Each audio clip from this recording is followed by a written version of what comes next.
মিশরে একটা দৌড় প্রতিযোগিতা হতো। ওই দৌড় প্রতিযোগিতায় আমর ইবনুল আস রাদিয়াল্লাহু তাআলা আনহুর ছেলে অংশগ্রহণ করেছে, কিন্তু এক মিশরি ওই দৌড় প্রতিযোগিতায় চ্যাম্পিয়ন হয়ে গেছে। রানার্স আপ হয়েছে আমর ইবনুল আসের ছেলে। এবার মিশরি ফার্স্ট আর গভর্নরের ছেলে সেকেন্ড। রাগের চোটে আমর ইবনুল আসের ছেলে ওই মিশরির মাথার মধ্যে কয়েকটা বাড়ি মেরেছে। মিশরি বলে, আমার মাল্লা কেন? তুমি খেলাই পারো না, আমার মাল্লা কেন? কয় আনা ইবনুল আকরামিন, আমি গভর্নরের পোলা, আমি যা বলবো এটাই হবে, আমার উপরে কথা নাই। মিশরি ওইখানে আর ঝগড়া বাঁধায় নাই, মনে দুঃখ নিয়ে মদিনায় চলে আসলেন। এসে বললেন, আমিরুল মুমিনিন, আপনি আমর ইবনুল আস রাদিয়াল্লাহু তাআলা আনহুকে মিশরের গভর্নর বানিয়ে পাঠিয়েছেন। একটা প্রতিযোগিতায় আমি চ্যাম্পিয়ন হয়েছি, ওনার ছেলে হয়েছে রানার আপ। কেন সে চ্যাম্পিয়ন হতে পারে নাই? এই কারণে আমার মাথায় লাঠি দিয়ে 3টা বাড়ি মেরে বিচারটা দিছে কার দরবারে? ওমর ফারুকের দরবারে। ওমর ফারুক বললেন, তাই আগামী বছরের অমুক তারিখ আমি সব গভর্নরদেরকে ডেকে হিসাব নেই, তো ওই দিন তুই থাকবি, পারবি না? মিশরে বলে, পারবো মানে অবশ্যই পারবো। ওই দিন 7 রাজ্য থেকে 7 গভর্নর হাজির, গভর্নরদের ছেলেরাও হাজির, মিশরীয় হাজির। 7 গভর্নরের কাছ থেকে 7 এলাকার খোঁজ খবর নেয়ার পরে ওমরে ফারুক বললেন, আইনাল মিসরি, মিশরি লোকটা কই, এদিকে আয়। মিশরি সামনে আসার পরে বলল, আমর ইবনুল আস, তুমি মিশরের গভর্নর, তোমার ছেলে সহ তুমি আসো। আমর ইবনুল আস এসে সামনে বসে রইলেন। এবার বললেন, ও আমর ইবনুল আসের ছেলে, তুমি নাকি ইবনুল আকরামিন গভর্নরের ছেলে, তুমি যা বলবা মিশরে নাকি তাই হবে, তোমার নাকি অনেক দাপট। নিজে একটা লাঠি এনে মিশরীর হাতে দিয়ে বলল, এবার তোর মাথায় যতটা মারছে তুই ততটা গুনে গুনে মার, আমি দেখবো। আমর ইবনুল আস দেখবে, আমর ইবনুল আসের ছেলেরে তুই এখানে মার।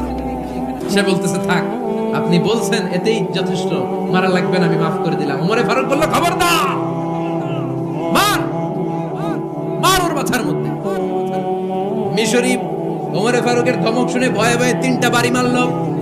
এই বাড়ি মারা দেখেও ওমরে ফারুকের হৃদয় ঠান্ডা হয় নাই। লজ্জায় আমর ইবনুল আস, বয়স হয়ে গিয়েছে, সাহাবা, মাথা তখন টাক, মাথায় চুল নাই, লজ্জায় মাথাটা হেট হয়ে মাথাটা নিচু করে রেখেছে। এবার রাগের চোটে ওমরে ফারুক বললেন, এবার আমর ইবনুল আসের টাক মাথার মধ্যে একটা মার। মা কেন ছেলেকে শিক্ষা দিতে পারে নাই? ইয়া আমর ইবনুল আস, মাতা জাআলতুমুন নাস আবিদা, তোমরা কখন মিশরীদেরকে নিজেদের দাস বানায় নিলা? ওয়াকাদ ওয়ালাদাতুহুম উম্মুহুম আহরারা, আর ওদের মায়েরা তো ওদেরকে স্বাধীন সন্তান হিসেবে প্রসব করেছে। মানুষদের উপর ক্ষমতাগিরি করার জন্য গভর্নর পাঠাই নাই। খবরদার, জনগণ তাদেরকে দেখভাল করার জন্য তোমাদেরকে পাঠানো হয়েছে, তাদের উপর কোনো অত্যাচার করার জন্য নয়। চিল্লায় বলেন ঠিক কিনা? এরকম নেতা কয়টা লাগবে? কয়টা? ওই নেতার নাম কি? ওমর। মদিনার সবচেয়ে বড় মুনাফিকের নাম আব্দুল্লাহ ইবনে উবাই ইবনে সালুল, সব মুনাফিকদের সরদার। কিন্তু এই মুনাফিকের ছেলেটা হলো পাক্কা ইমানদার। এই ছেলের নাম হলো আব্দুল্লাহ। আওয়াজ করে বলেন, ছেলের নাম কি? আব্দুল্লাহ ইবনে উবাই ইবনে সালুল। মুনাফিক সরদার যখন ইন্তেকাল করলো, সাইয়েদনা আব্দুল্লাহ রাদিয়াল্লাহু তাআলা আনহু বিশ্বনবীর কাছে এসে চোখের পানি ছেড়ে ডেকে বলে, নবী, আপনিও জানেন, আমিও জানি, মদিনার সবাই জানে আমার আব্বা মুনাফিকদের সরদার, কিন্তু আমার মন তো মানে না, আমার তো পিতা, আমার তো বাবা লাগে, আমার তো মন মানে না। আপনিও জানেন মুনাফিক, আমিও জানি মুনাফিক। নবী, আপনার দরবারে কিছু আমি চাই না, আপনার গায়ের একটা জামা দেন, আপনার জামাটা পরিয়ে আমার বাবারে দাফন দিব।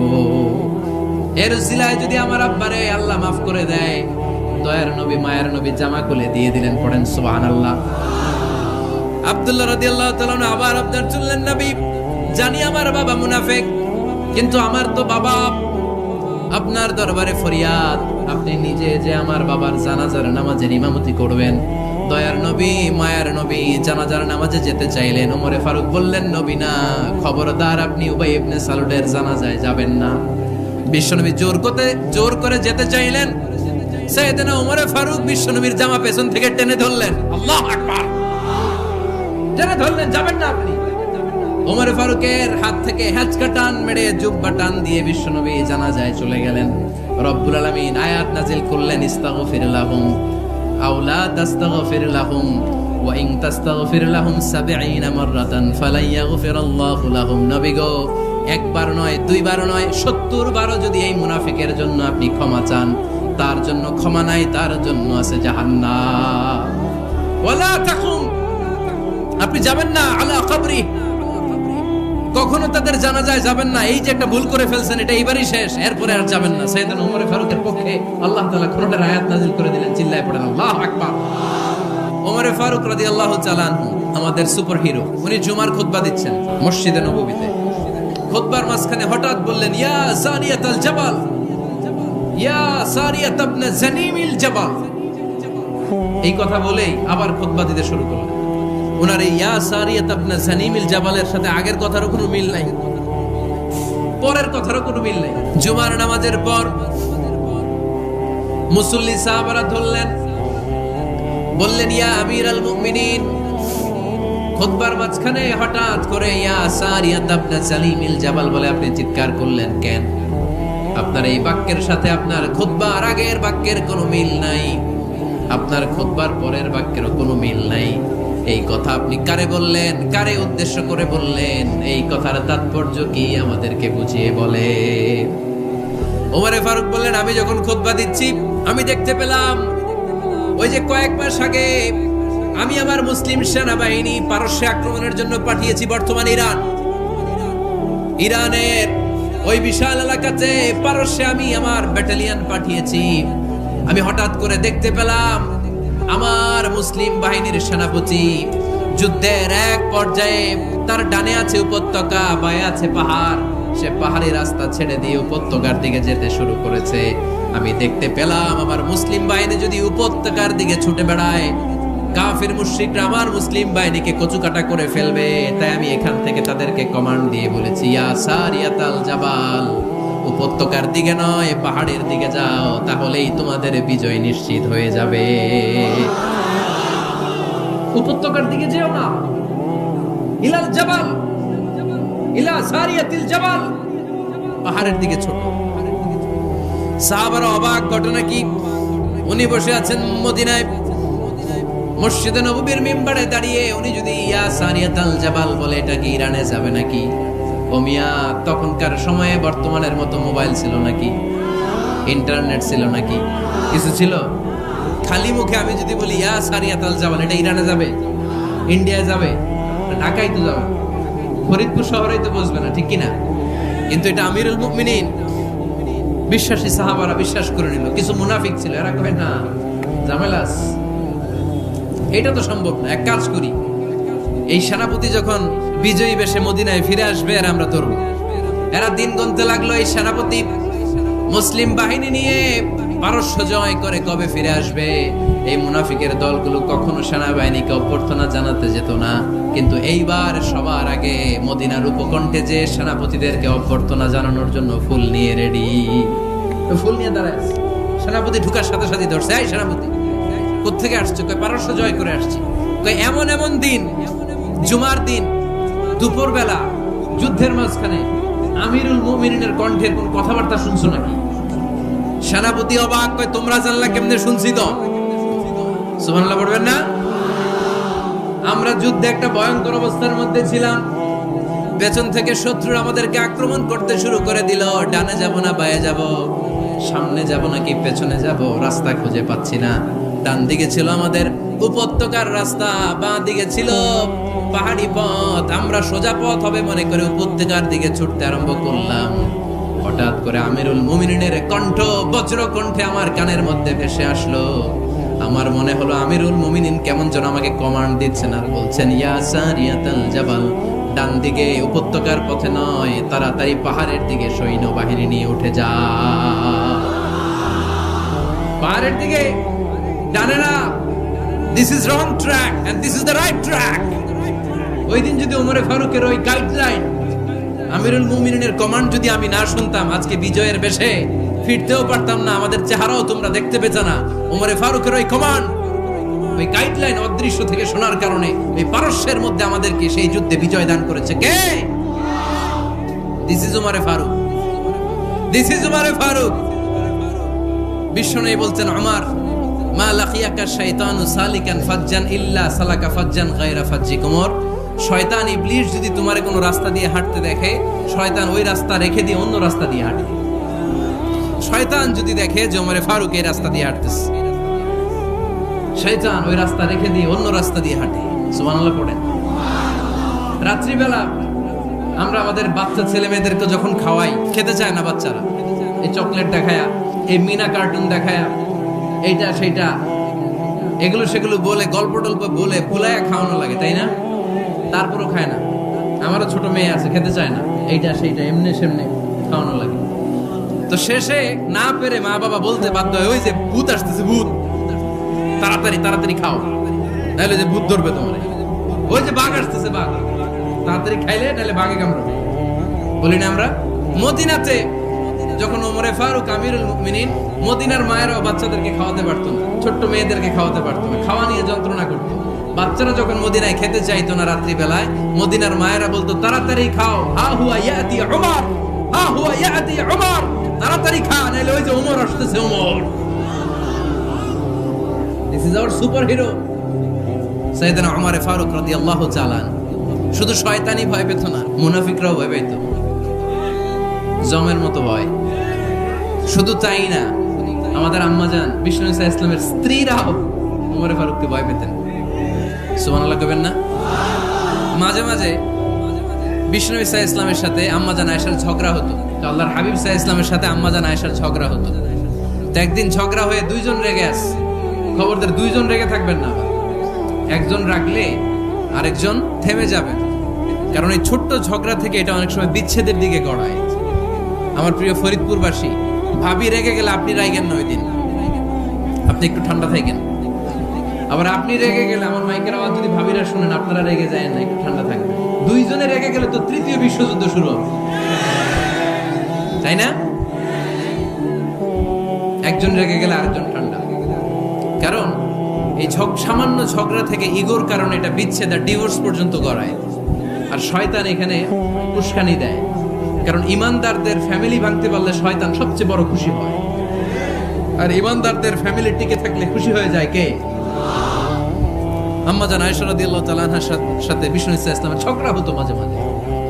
একবার ঝগড়া হলো, বিষ্ণু ইসা ইসলামের রাগ, আম্মাজান আয়েশাও রাগ। বিষ্ণুই বললেন, আয়েশা, ঝগড়া করে আর কতক্ষণ থাকবো, আসো মিটমাট করি। আয়েশা রাদিয়াল্লাহু বললেন, ঠিক আছে মিটমাট করব। তো বিষ্ণু ইসা ইসলাম বললেন, মিটমাটের জন্য কারে ডাকবো? ওমর রে ডাকি। কয় না, ওমর রে না, ওমর গালিজ, ওমর অনেক রাগে, আমার ডর লাগে। কয় তাহলে তোমার আব্বারে ডাকি। কয় ডাকে। কি খুশি, মেয়েদের মধ্যে অভ্যাসটা আছে না নাই? তাহলে তোমার আব্বারে ডাকি, ডাকেন। ডেকে নিয়ে আসা হলো। আবু বকর রাদিয়াল্লাহু তাআলা আনহু দাঁড়ালেন, আম্মাজান আয়েশা দাঁড়ালেন, বিশ্বনবীও দাঁড়ালেন। বিশ্বনবী বললেন, আয়েশা, তোমার আব্বা আসছে, এবার ঘটনা খুলে বলার পালা, তুমি বলবা নাকি আমি বলবো? আম্মাজান আয়েশা বললেন, আপনি বলেন, তবে ওয়ালা তাকুল ইল্লা হাক্কান, যেটা ঘটছে ওইটাই বললেন, মিথ্যা কথা কইেন না। আবু বকর রাদিয়াল্লাহু তাআলা আনহু রেগে মেগে আগুন। কি এই কথা তুমি কেমন করে বলো? বিশ্বনবী কি মিথ্যা কথা কখনো বলবে? রেগে মেগে দিলেন মেয়ের গালে এক চড়। বানিয়ে বলতেছি না, মুসনাদ আহমদ ইবনে হাম্বলের হাদিস। বাবার হাতের থাপ্পড়কে আম্মাজান আয়েশা উল্টে বললেন। সাইয়েদনা আবু বকর রাগে গড়গড় করছেন, আবার মারার জন্য তেড়ে গেলেন। এবার বাঁচার জন্য আম্মাজান আয়েশা বিশ্বনবীর পিছনে যে আশ্রয় নিলেন, বিশ্বনবী বাঁচানোর জন্য দুই হাত মিলে দাঁড়িয়ে গেলেন। পড়েন সুবহানাল্লাহ। বিশ্বনবী যখন দুই হাত মেলে দাঁড়িয়ে গেলেন, সাইয়েদনা আবু বকর রাদিয়াল্লাহু আনহু থেমে গেলেন। সাইয়েদনা আবু বকর রাদিয়াল্লাহু তাআলা আনহু ঘর থেকে বের হয়ে বারান্দায় দাঁড়ালেন। পড়েন সুবহানাল্লাহ। এবার বিশ্বনবী আম্মাজান আয়েশার কাছে যেয়ে বলেন, ইয়া আয়েশা, কাইফা রাআইতিনি আনকাসতুকি মিনার রাজুল, দেখছো কেমনে বাঁচাইলাম? আমি না থাকলে ভর্তা বানাই ফেলতো আজকে। আমি বাঁচাইছি তোমারে, আমি, আমার লগে ঝগড়া করো তুমি। লজ্জায় পড়ে আম্মাজান আয়েশা খিলখিল করে হেসে দিলেন, বিশ্বনবীও হেসে দিলেন।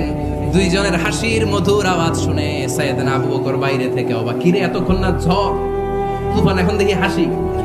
সালাম দিয়ে অনুমতি নিয়ে ভিতরে ঢুকলেন। ঢুকে দেখেন আম্মাজান আয়েশাও হাসে, বিশ্বনবীও হাসে। এই হাসি দেখে আবু বকর রাদিয়াল্লাহু আনহু হেসে দিলেন। আরশের উপর থেকে খুশি হয়ে গেলেন কে? এবার সাইয়েদনা আবু বকর রাদিয়াল্লাহু তাআলা আনহু বললেন, ইয়া রাসূলুল্লাহ, আশিকানি ফি সিলমিকুমা কামা আশরাকতুমানি ফি হারবিকুমা। ও নবী, যুদ্ধ লাগলে, দুইজন যুদ্ধ লাগলে মীমাংসার জন্য যেমনি আমারে ডাকেন, এরকম হাসি আর আনন্দের মুহূর্তেও আমারে একটু ডাকেন। আশরিকানি ফি সিলমিকুমা কামা আশরাকতুমানি ফি হারবিকুমা। নবী, আপনাদের মধ্যে ঝগড়া লাগলে সন্ধি করার জন্য আমারে যেমনি ডাকেন, আপনাদের হাসি খুশি আনন্দ খুনসুটি এই মজাদার মুহূর্তগুলোতে আমারে বঞ্চিত রাখেন না, আমার একটু ডাকেন। সুবহানাল্লাহ পড়েন। এই মুসনাদ আহমদ ইবনে হাম্বলের হাদিস শোনার উদ্দেশ্য হচ্ছে, বিশ্বনবী প্রথমে ওমর ফারুকের নাম বলেছিলেন। সাইয়েদনা আয়েশা বলে, না, আমি ডরাই। হাইবাত, দিস ইজ কল্ড হাইবাত ওমর। একবার বিশ্বনবীর সব বিবিরা ধরলেন, ও নবী, আমাদেরকে এটা দেন, ওইটা দেন, ঘরে এইটা নাই, ওইটা নাই, ওইটা নাই। বিশ্বনবীকে, আমার কাছে কিছু নাই, যদি এমনি আমার বউ হয়ে থাকতে চাও থাকো, তাহলে তা না হলে যা লাগবে কিনে দেব, সাথে সাথে তালাকও দিয়ে দিব। কিছু দিতে পারবো না, আমার নাই তো, সামর্থ্য নাই। কিন্তু বিবিরাও ছাড়ে না, এটা দেন, ওইটা দেন। বিশ্বনবী রহমতের নবী, বিবিদেরকে বুঝাতেও পারেন না, বিবিরা আবদার করতেছে, নবী এটা লাগবে, ওইটা লাগবে। ইন দ্য মিন টাইম বিশ্বনবী একজনের সালাম শুনতে পেলেন, কে যেন দরজায় দাঁড়িয়ে বলতেছে, আসসালামু আলাইকুম। বিশ্বনবী দরজার দিকে তাকালেন, তাকিয়ে বললেন, ওয়া আলাইকুমুস সালাম। আর বুঝতে পারলেন এটা আমার ওমরের সালাম। সালাম দেওয়ার পরে বিবিদের দিকে তাকায় দেখে একজন বিবিও নাই, সব অন্দরমহলের ভিতরে দৌড়। সুবহানাল্লাহ পড়তে পারলেন না? This is hour super hero Omar. এরকম ওমর একটা লাগবে, চিল্লায় বলেন কয়টা? একটা ওমর গোটা বিশ্বকে সোজা করে দিবে। একটা ওমর সবল আর দুর্বলের সব পার্থক্য দূর করে দিবে, মাজলুমের উপর জালিমের অত্যাচারের অবসান ঘটায় দিবে, গোটা বিশ্বটাকে সাম্য, মৈত্রী, ভালোবাসার ইনসাফ দিয়ে পরিপূর্ণ করে দিবে। সেই ওমরের অপেক্ষায় আমরা। নিজের ছেলেকে 80টা বেত মেরেছেন। কয়টা? 80টা বেত মেরেছে। ওমরে ফারুক রাদিয়াল্লাহু তাআলা আনহুর ছেলে আব্দুর রহমান, মারুফুন বিআবি শাহমা, ছিলেন মিশরে। ওখানে নাবিজ খেয়েছিলেন। নাবিজ হচ্ছে আরব দেশের লোকেরা দুধের মধ্যে শক্ত খুরমা রাত্রেবেলা ঢেলে দিত। ঢেলে দিলে সারা রাত ওই খুরমার রসটা দুধের সাথে মিশে দুধটা লাল হয়ে যেত। এটারে সকালবেলা খেত, খুব সুস্বাদু, এটাকে বলে নাবিজ। কিন্তু এটা রাতে ভিজাইলে সকালেই খাইতে হয়, রেখে দিলে আবার একটু সমস্যা হয়। এটা অনেকটা তারির মতো হয়ে যায়, মাতলামি চলে আসে। তো ওমরে ফারুকের ছেলে নাবিজ খেয়েছেন, মদ খাননি, নাবিজ। কিন্তু নাবিজ খাওয়াতে সাকরান চলে এসেছে। সাকরান চলে আসাতে এটা যখন প্রমাণিত হয়েছে, আমর ইবনে আস রাদিয়াল্লাহু তাআলা আনহু ওনাকে 80 বেত মেরেছেন মিশরে। কয় বেত? নিয়ম হচ্ছে সবার সামনে, কিন্তু সবার সামনে না মেরে একটু গোপনে মেরেছে। এই তথ্য যখন ওমরে ফারুকের কাছে এসেছে, উনি বললেন, না, মারতে হবে সবার সামনে, আলাদা মারলা কেন? ও মদিনায় ফিরে আসলে আমি আবার 80টা মারব। মদিনায় ফিরে আসার পরে সাইয়েদনা ওমরে ফারুক ওই আগের 80টারে আর ধরেন নাই, নিজ হাতে আবার 80টা বেত মেরেছেন। এই বেত মারার 1 মাস পরে এই আবু শাহমা ইন্তেকাল করেছে। অনেক ঐতিহাসিক বলে এই বেতের আঘাতে মরেছে, কেউ কেউ বলেছে নিজের রোগের কারণে মরেছে। কিন্তু দিস ইজ দ্য ইনসাফ সিস্টেম অফ ওমর। নিজের ছেলে বলে ছেড়ে দেয় নাই। এখন নিজের ছেলে হইলে 7 খুন মাফ, নেতার ছেলে হইলে 10 খুন মাফ, এলাকার মোড়লের ছেলে হইলে 10 খুন মাফ। পার্সিয়ালিটি ইন ইসলাম, ইসলামে পার্সিয়ালিটি নাই। আপনি নেতার ছেলে হন, আপনি বিজনেস ম্যাগনেটের ছেলে হন, আপনি যেই হন না কেন, ইসলামের দৃষ্টিতে সবাই সমান। চিল্লায় বলেন ঠিক কিনা? বনু মখজুমিয়া গোত্রের এক নারী চুরিতে ধরা পড়ল। সাহাবারা বললেন, নবী, মদিনার সবচেয়ে ভেরি প্রেস্টিজিয়াস এন্ড ডিগনিফাইড ফ্যামিলির মেয়ে, আপনি হাত কাটেন না, কারণ ইসলামের নিয়ম চুরি করলে কি কেটে দাও। বিষ্ণু বললেন, বলো কি? হাত না কাটার জন্য তোমরা আমাকে রেকমেন্ড করছো? এটা আল্লাহর আইন, পৃথিবীর কেউ রেকমেন্ড করলো শোনার ক্ষমতা আমার নাই, কারণ আইনটা দিয়েছে কে? লাউ কানাত ফাতিমাতু বিনতি মুহাম্মাদিন সারাকাত লাকাতা মুহাম্মাদুন ইয়াদাহা। আরে বনু মাখজুমিয়া মেয়ে তো দূরের কথা, আমার কলিজার টুকরা ফাতেমাও যদি আজ চুরিতে ধরা পড়তো, তার হাত কেটে দিতে আমি 1 মিনিটও দেরি করতাম না। দিস ইজ ইসলাম। এই হচ্ছে ওমরে ফারুকের মানাকিব। এই সাইয়েদনা ওমরে ফারুক মদিনার প্রথম চিফ জাস্টিস ছিলেন। সর্বপ্রথম ওনার পরামর্শে সাইয়েদনা আবু বকর রাদিয়াল্লাহু তাআলা আনহু কোরআনকে সংকলন করেছেন। আমরা এই যে কোরআন পড়ি 30 পারা, এমদাদিয়া লাইব্রেরির 114টা সূরা, কত সুন্দর সন্নিবেশ করা হয়েছে, এখানে সাজানো হয়েছে। আল্লাহর হাবিব সাল্লাল্লাহু আলাইহি ওয়াসাল্লামের সময় কি এরকম কোরআন ছিল নাকি? ছিল? খেজুর পাতার মধ্যে, গাছের বাকলের মধ্যে, ওটের বড় হাড্ডির মধ্যে আর পাথরের মধ্যে খোদাই করা কোরআন ছিল। সাইয়েদনা আবু বকরের সময় রাদিয়াল্লাহু তাআলা আনহুর সময় যুদ্ধ হলো, 70 জন হাফেজ সাহাবী ইন্তেকাল করলেন। সাইয়েদনা আবু বকর রাদিয়াল্লাহু তাআলা আনহুকে ডেকে ওমর ফারুক বললেন, ও আবু বকর, এইভাবে হাফেজে কোরআন সাহাবীরা যদি দুনিয়া থেকে বিদায় হয়ে যায়, আল্লাহর কোরআনও তো বিদায় হয়ে যাবে। আমার পরামর্শ হলো আপনি সব বয়োজ্যেষ্ঠ সাহাবীদেরকে একসাথে করে কোরআনের সব কাগজগুলোকে একসাথে করে একটা নির্ধারিত কপির মধ্যে কোরআনকে সংকলন করে ফেলেন। সাইয়েদনা আবু বকর বললেন, যেটা আমার নবী করেন এটা আমি কেমনে করি? কিন্তু ওমর ফারুক নাচরবান্দা বলে, না, এটা করলে কোনো খারাপ হবে না, ভালোই হবে। মুসলিম উম্মার জন্য এক জায়গায় কোরআন সন্নিবেশিত থাকবে, আপনি করেন। সাইয়েদনা আবু বকর রাজি হয় না, ওমর ফারুকও ছাড়ে না। ওমর ফারুক বলতে বলতে এমন ভাবে সাইয়েদনা আবু বকর রাদিয়াল্লাহু তাআলা আনহুকে ধরলেন, সব শেষে সাইয়েদনা আবু বকর ওমর ফারুকের কথায় কোরআন সংকলনে রাজি হয়ে গেলেন। পড়েন সুবহানাল্লাহ। উনি বললেন, ওমর যখন আমাকে বারবার বুঝাতে লাগলো, আল্লাহ তাআলা আমার হৃদয়টা ওমরের কথা শোনার জন্য খুলে দিলেন। আল্লাহ তাআলা কেমন যেন আমাকে ইলহাম করলেন, আবু বকর করো, এই কাজের মধ্য দিয়ে আমি আমার কোরআনকে গোটা বিশ্বে জীবিত রেখে দেব। This is Umar. এই যে আমরা হিজরি সনের যে আমরা গণনা করি, এই হিজরি সনের প্রবর্তক হচ্ছে সাইয়েদনা ওমর ফারুক।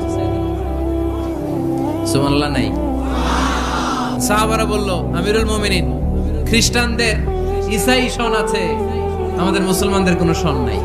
আমাদের একটা সন থাকলে আমাদের জিজিয়া নিতে, আমাদের যাকাতের টাকা উত্তোলন করতে অনেক সুবিধা হবে। ওমর ফারুক বললেন, তাহলে কোন সালকে হিজরি, কোন সালকে মুসলিম সাল হিসেবে আমরা ঘোষণা দিতে পারি? একজন বলল, আমার নবী যেই সালে জন্মগ্রহণ করেছেন ওই সালে। ওমর ফারুক বললেন, না, আমার নবীর জন্ম আমাদের জন্য খুশির দিন, কিন্তু এটা আমাদের জন্য প্রেরণা নয়। প্রেরণা নবীর কাজে, ঠিক কিনা?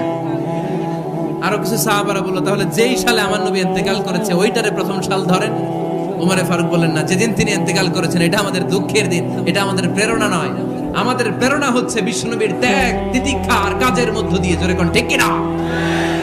ওমর ফারুক বললেন, যেদিন বিশ্বনবী ইসলাম রক্ষায় নিজের মাতৃভূমি ছেড়ে মক্কা থেকে মদিনায় গিয়েছেন, ওই দিনটাকে হিজরি প্রথম দিন ধরে আমরা হিজরি সাল গণনা করে শুরু করে দেব।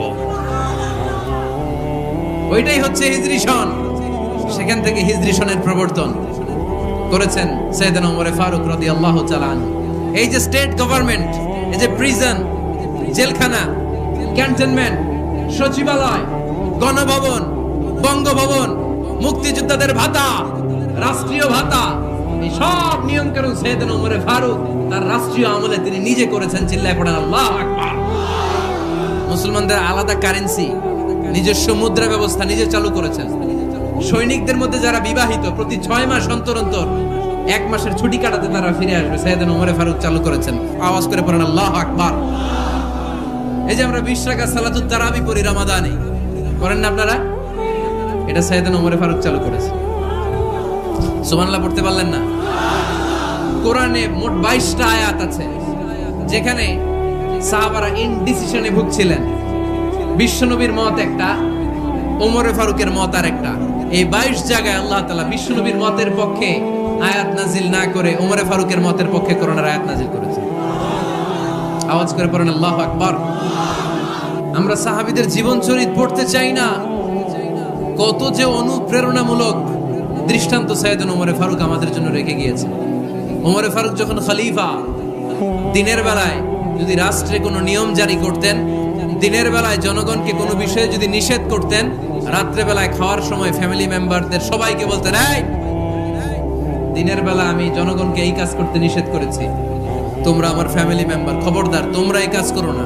জনগণ করলে যতটুকু শাস্তি, তোরা করলে পাবি ডবল শাস্তি। সুবহানাল্লাহ কইবেন না? আমাদের নেতারা ওই বাড়ির বিচার করে, ওই বাড়ির মাইয়ার বিচার, ওই বাড়ির পোলার বিচার, নিজের পোলা গাঞ্জা টানে, আছে না নাই? নিজের মেয়ে অপরাধ করে, আছে না নাই? কি নেতা ছিলেন ওমর ফারুক! আগে নিজের ঘর সামলিয়েছেন, আগে নিজেকে সামলিয়েছেন, নিজের ঘর ঠিক করেছেন। বলেছেন জনগণ করলে যত ব্যাড, তোরা করলে double bad. This is call leader, ঠিক কি না? এক বাবা এসে বললেন, ওমর ফারুক আমার ছেলে কথা শোনে না, বেয়াদব। ওমর ফারুক ছেলেরে ডাকলেন, বাবা তুমি তোমার আব্বাজানের কথা শোনো না, এটা তো কবিরা গুনাহ। ছেলে বলে, ওমরে ফারুক, সব দায়িত্ব আল্লাহ ছেলে মেয়েদেরকে দিয়েছে, বাবা মাকে কোনো দায়িত্ব দেয় নাই? ওমরে ফারুক বললেন, অবশ্যই দায়িত্ব দিয়েছে। তাহলে বলেন আমার বাবার দায়িত্ব কি? উনি বললেন, প্রাইমারিলি প্রথমত 3 দায়িত্ব। আইয়ান তাকিয়া উম্মা, পৃথিবীর প্রতিটি বাবার উচিত ছেলেদের মেয়েদের জন্য ভালো মায়ের ব্যবস্থা করা। 2 নম্বরে আইয়ুহসিনা ইসমা, সুন্দর তার একটা নাম রেখে দেয়া। 3 নাম্বার ইউআল্লিমাহুল কিতাব, তার আল্লাহর কিতাব শিক্ষা দেওয়া। এবার ছেলেকে আমার আব্বা 3টার একটাও করে নাই।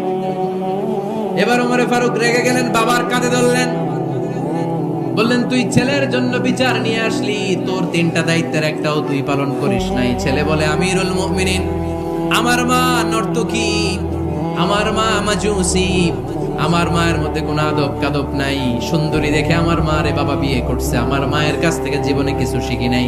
2 নাম্বার সাম্মানি খানফাসা, আমার বাবা আমার নাম রেখেছে চামচিকা। কি নাম রাখছে? এটার নাম হইলো একটা, এরকম উল্টাপাল্টা নাম আছে না? নাই না, এগুলো রাখবেন না। আব্দুল্লাহ রাখবেন, আব্দুর রহমান রাখবেন, আর একটা কি বলছি আজকে, হুযায়ফা রেখে দিয়ে পারবেন। ওয়ালাম ইউআল্লিমনি হারফাম মিন কিতাবিল্লাহ, আমিরুল মুমিনিন, শুধু তাই না, আল্লাহর কোরআনের একটা অক্ষর আমার বাবা কোনোদিন আমারে শিক্ষা দেয় নাই। ওমর ফারুক রেগে গেলেন, এবার বাপের কান্দে দইরা মারতে শুরু করে, তুই পোলার নামে বিচার নিয়ে এসেছিস, তোরে মাইর দিমু আগে। এরকম নেতার দরকার আছে না নাই? মদিনায় এক লোক তার বউরে রাগের চোটে 100 তালাক দিয়ে ফেলছে। কয় তালাক দেয়ার নিয়ম? কয়টা দিছে? কয়টা? এবার স্ত্রী কাঁদতে কাঁদতে এসে বলে, আমিরুল মুমিনিন, দেখেন আমার স্বামী আমারে রেগে মেগে 100 তালাক দিচ্ছে। ওমর ফারুক বললেন, দইরা নিয়ে আয়, এটারে নিয়ে আসা হলো। ওমর ফারুক বললেন, কয়টা তালাক দিয়েছো? কয় 100টা। কেন দিছো? কয় মাথা গরম আছিল। এরকম আছে না? তালাক দেওয়ার সময় সব তালাক, তুই তালাক, তোর মা তালাক, তোর বোন তালাক, সব তালাক। তালাক দিবে ওয়াইফ রে, দিতেছে সবাই রে। ওমর ফারুক বললেন, দিবে 3টা, 100টা দিলা কেন? কয় মেজাজ গরম ছিল। কয় দাঁড়া, আত-তালাকু মিন শাআইরিল্লাহ, তালাক হচ্ছে আল্লাহর দেয়া বিধানের একটা নিদর্শন, এটা নিয়ে তুই খামখেয়ালি করলি। আমার রায় শোন, আমার রায় হচ্ছে 3 তালাকে তোর বউ তালাক, বাকি 97 তালাক তোর পিঠের উপরে পড়বে। এরকম বিচারের দরকার আছে না নাই? এরকম দৃষ্টান্তমূলক বিচার যদি বাংলার জমিনে দেয়া হতো, আর কোন নারী ধর্ষিতা হতো, আর কোন নারীকে অ্যাসিড মারা হতো, আর কোন নারী যৌতুকের জন্য কান্না করত, একটা অমর লাগবে, বেশি না। এরকম নেতা কয়টা লাগবে? কয়টা? ওই নেতার নাম কি? ওমর। হ্যাঁ, হুয়া ইয়াতি ওমর। 22 জায়গায় বিশ্বনবী কয় একটা, ওমরে ফারুক বলে আরেকটা। আল্লাহ বলে, বিশ্বনবী আপনার পক্ষে আমি আয়াত নাজিল করতে পারলাম না, আমি ওমরের পক্ষে নাজিল করে দিলাম। বিশ্বনবী বলতেন, ইন্নালি কুল্লি উম্মাতিন মুহাদ্দাস, সব উম্মতের মধ্যে, সব নবীর উম্মতের মধ্য থেকে একজন করে আল্লাহ তাকে মুহাদ্দিস বানাতো। মুহাদ্দিস না, মুহাদ্দাস। মুহাদ্দাস মানে এমন লোক যিনি যা ভাবতো ওই ভাবনাটাই আল্লাহ আয়াত হিসেবে নাজিল করে দিতেন। বিশ্বনবী বলেন, আমার উম্মতের মধ্যে মুহাদ্দাস হচ্ছে সাইয়েদনা ওমর। উনি স্বপ্নে দেখলেন একটা লাল মোরগ ওনাকে 3টা ঠোকর মেরেছে। কয়টা? উনি জুমার নামাজে, জিলহজ মাসের শেষ সপ্তাহে জুমার নামাজে বললেন যে একটা লাল মোরগ 3টা ঠোকর মেরেছে। মুগীরা ইবনে শুবা রাদিয়াল্লাহু তাআলা আনহুর দাস আবু লুলু আল মাজুসি, এই লোকটা খঞ্জর বানাতে পারত। মুগীরা রাদিয়াল্লাহু তাআলা আনহুর দাস। মুগীরা প্রতিদিন 4 দিরহাম করে চার্জ করত, যেহেতু দাস। সে এসে বিচার দিল, আমিরুল মুমিনিন, মুগীরা আমার থেকে বেশি টাকা চায়, জুলুম করে। ওমর ফারুক বললেন, তাই? তুমি কি কাজ জানো? বলে, আমি খঞ্জর বানাতে জানি। বাড়ি কই? পারস্য। আরে তুমি খঞ্জর বানাতে জানলে তো 4 দিরহাম অনেক কম, সে তো আরো বেশি টাকা নেওয়া দরকার ছিল তোমার থেকে। আবু লুলুর এই কথা পছন্দ হয় নাই। সে কয়, ওমর তুমি সবারে দয়া দেখাও, আর আমার ক্ষেত্রে কঠিন নিয়ম বানাইলা, দাঁড়াও এই নিয়ম তোমার আমি দেখাবো। এই রাগে সে বাড়িতে যে একটা খঞ্জর বানালো। কি বানালো? খঞ্জর চিনেন? ছোট্ট ছুরি। সে বাসায় যে একটা খঞ্জর বানালো, যেই খঞ্জরের 2 মাথা, লাহু রাসান ওয়া মাকবাদাতুহু ফি ওয়াসাতি, আর ধরার হ্যান্ডেলটা মাঝখানে, এদিকেও ছুরি এদিকেও ছুরি, যাতে এইভাবে মারা যায়। সে ধার দিতে লাগলো আর বলল, ওমর দাঁড়াও, তোমার আমি দেখাবো। ওমর ফারুক মসজিদে নববীর ইমাম, ফজরের নামাজের সময় এ আবু লুলু আল মাজুসি বুরনুস পরে, চাদর পরে, লুকিয়ে লুকিয়ে, সে অগ্নি উপাসক, মুমিন নয়, ওমর ফারুককে অ্যাটাক করার জন্য গেলেন মসজিদে নববীতে। ওয়াকানু ইউসাল্লুনা বিগালাস, তখন ওনারা অন্ধকারে নামাজ পড়তেন। নামাজের সময় যখন হলো, লুকিয়ে লুকিয়ে প্রথম কাতারে ওমর ফারুকের পিছনে মুয়াজ্জিনের পাশেই দাঁড়ালেন, হাতে খঞ্জর। একামত হলো, ওমর ফারুক সালাত শুরু করলেন, ফজরের সালাত, আল্লাহু আকবার। নামাজ শুরু করলেন, সূরা ফাতিহা বললেন। আরেকটা সূরা যখন পড়তে যাবেন, in the meantime Abu Lulu এই খঞ্জর নিয়ে ওমর ফারুকের বুকের মধ্যে 3টা স্টেবিং করলেন। একটা মারলেন নাভির নিচে, মারার সাথে সাথে পাকস্থলী কেটে গেল। আরেকটা মারলেন পাজরে, পাজর ছিঁড়ে গেল। 3টা মারার পরে ওমর ফারুক বললেন, কাতালানি আল কাল, এক কুকুর আমাকে মেরে ফেলেছে। পেছন থেকে এক সাহাবীকে টান মেরে সামনের দিকে নিয়ে গেল, তুমি নামাজের ইমামতি করো। আর ওমর ফারুককে বাকিরা ধরাধরি করে পেছনে নিতে আরম্ভ করলেন। আর এই আত্মাই আক্রমণ যে করেছে, সে কাতারের মাঝখান দিয়ে যেতে আরম্ভ করলো আর 2 দিকে ছুরি মারতে আরম্ভ করলো। 13 জন সাহাবীর গায়ে ছুরি মেরেছে, 7 জন সাহাবা স্পট ডেথ, জায়গায় মৃত্যু। এই ভয়ঙ্কর অবস্থা দেখে এক সাহাবী বুরনুস, এক ধরনের জুব্বা আছে মাথাওয়ালা, অনেকে জ্যাকেট পরছেন না এরকম মাথাওয়ালা, লম্বা জুব্বা আছে আরবরা শীতে পরে মাথাওয়ালা, এই মাথাওয়ালা জুব্বা বের করে এক সাহাবী জালের মতো তার দিকে উড়ায় মার। ওই বুরনুসের মধ্যে পেঁচিয়ে আবু লুলু মাটিতে পড়ে গেল আর সুইসাইড করে ফেলল, নিজের বুকে নিজে মেরে আত্মহত্যা। যেই সাহাবীকে ইমামতির জন্য দাঁড় করালেন, উনি ছোট্ট সূরা দিয়ে প্রথম রাকাতে সূরা আল কাউসার, দ্বিতীয় রাকাতে সূরাতুল ইখলাস দিয়ে নামাজ শেষ। ওমর ফারুক বেহুশ। ওমর ফারুক কি বেহুশ। সবাই কান্নাকাটি করতেছে, সবাই দেখতে গেলেন, এখন হুঁশ ফিরে না।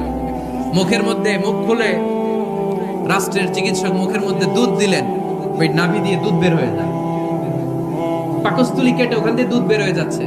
তারা বলল, ওনারে বাঁচানো সম্ভব না, দেখেন হুঁশ ফিরে কিনা।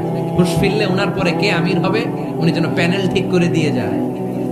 সবাই তাকিয়েছে ওমর ফারুকের চোখের দিকে। আল্লাহর মেহেরবানিতে ঘন্টা খানিক পরে উনি চোখ খুললেন। চোখ খোলার পরেই বলেন নাই, ও মা আমি মরে যাই। চোখ খোলার পরে উনি বলেন নাই, কে মারলো আমারে। চোখ খোলার পরে উনি বলেন নাই, আমার পরে নেতা কে হবে। চোখ খোলার পরে সর্বপ্রথম কথাটি ছিল, আসল্লান নাস, আমার নেতৃত্বে যে ফজরের নামাজটা শুরু হয়েছিল, এটাকে ঠিকমতো তোরা পড়েছিলি? আমার নেতৃত্বে যে ফজরের জামাত শুরু হয়েছিল, সেটা ঠিকঠাক মতো সমাপ্ত হয়েছিল কিনা আগে বল। আসল্লান নাস, নামাজটা হয়েছে কিনা বল। সুবহানাল্লাহ কইতে পারলেন না? This is Omar, hour super hero. নেতা অনেকগুলো লাগে না, এরকম নেতা একটাই যথেষ্ট, যে গোটা বিশ্বকে কাঁপায় দিতে পারে। চিল্লায় বলো ঠিক কিনা? আমরা চাই আমাদের ছেলেগুলো ওমর ফারুকের মতো বড় হোক। আমরা চাই আমাদের ছেলে মেয়েগুলো খাব্বাব, খুবাইব, সাইয়েদনা আলী, উসমান, আবু বকর রাদিয়াল্লাহু তাআলা আনহুর অনুসরণে বড় হোক, ঠিক কিনা? আমরা একটা ওমর চাই, যিনি আমাদেরকে সালাতের শিক্ষা দিয়ে গিয়েছেন, ইন্তেকালের আগে বলেছেন সাল্লান নাস। এজন্য আমরা যেন নামাজ কখনো নষ্ট না করি। আল্লাহর জমিনে দ্বীন বাস্তবায়নে আসাদ্দুহুম ফি আমরিল্লাহি ওমর রাদিয়াল্লাহু তাআলার মতো এত কঠোর কেউ ছিলেন না। তাই দ্বীন বাস্তবায়নে আমরা যেন কাউরে ছাড় না